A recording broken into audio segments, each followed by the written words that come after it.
Hi, this is Jeremy and you are watching District 14.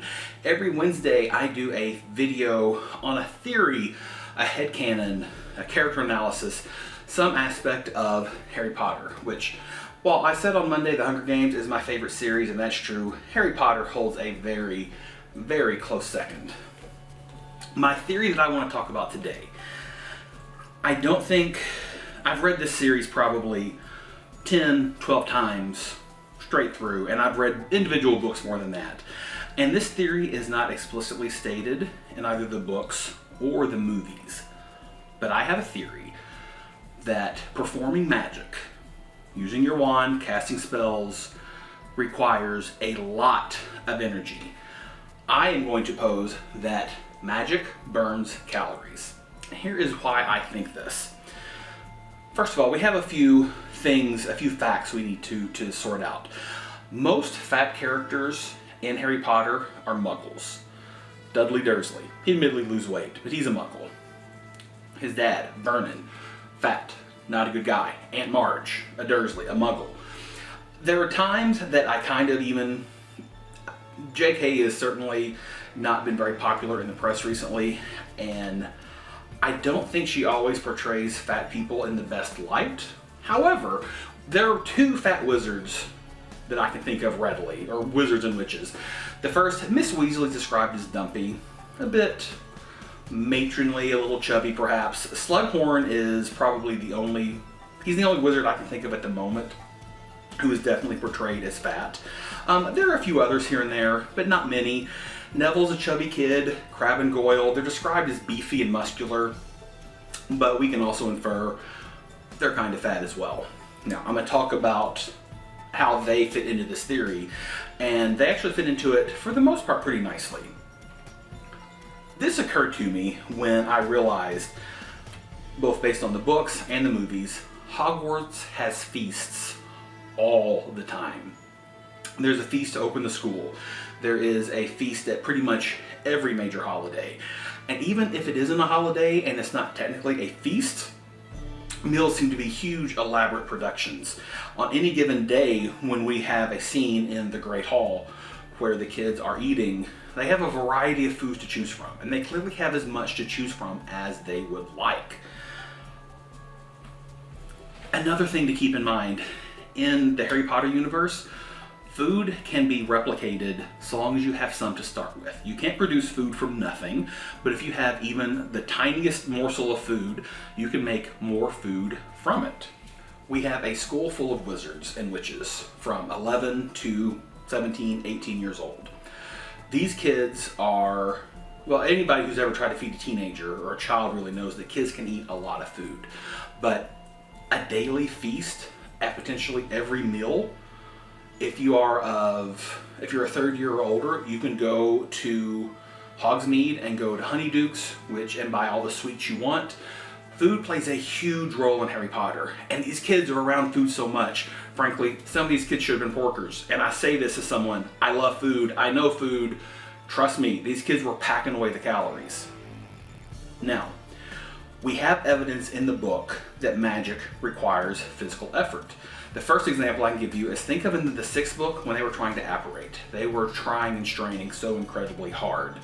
There was a scene in the 7th book where Ron was even trying to do magic without his wand because his wand had been taken from him, and he was doing a lot of effort. He wasn't able to do it because Hogwarts doesn't really teach wandless magic like some of the foreign schools do. People exerted effort when they were dueling, and they're doing nothing more than pointing a wand. But we have a lot of evidence in the book that magic requires physical effort.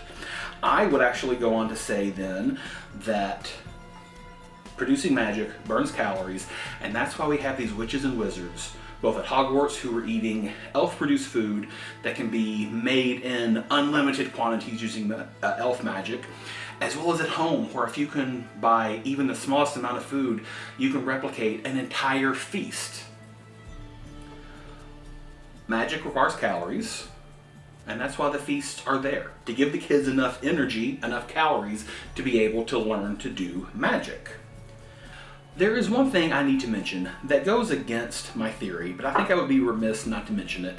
And frankly, I think I have already explained it away. But is it possible that the feasts in the book and all of the elaborate descriptions and examples of food, were these just to counter Harry's deprived early years? Because Harry is our narrator. He's our view of the Wizarding World. Was it just to counter him getting no food hardly at all at the Dursleys to this life of luxury and abundance at Hogwarts? Or I think the kid witches and wizards are simply getting a lot of food because they have to have a lot of calories to be able to do magic. Think of the huge role that food has in this series. We have chocolate for the Dementors. We have Dumbledore's passwords. They're always food themed. Miss Weasley is known to be an amazing cook.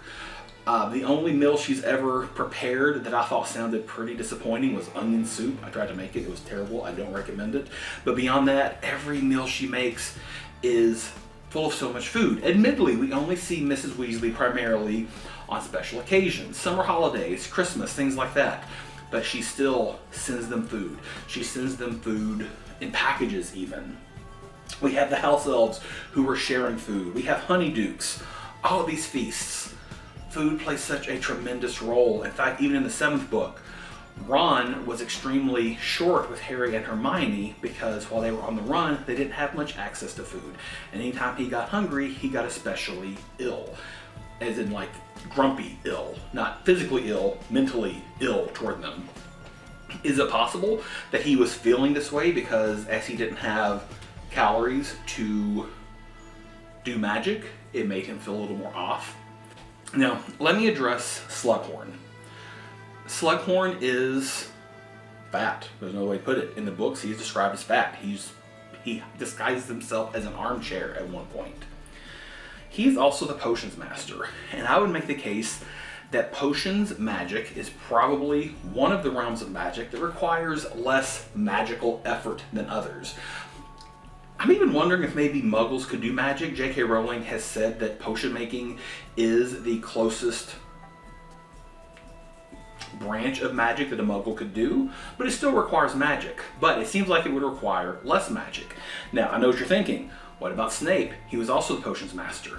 However, we know Snape was a duelist. He was excellent at dueling. He also desperately wanted the Defense Against the Dark Arts job, so he would have kept his magic up. And he was also a triple agent. He was doing magic all over the place, which explains why Snape would have been extremely thin, despite the fact he was doing a branch of magic that may not be especially energy, calorically taxing. We can do the same thing for Crabbe and Goyle.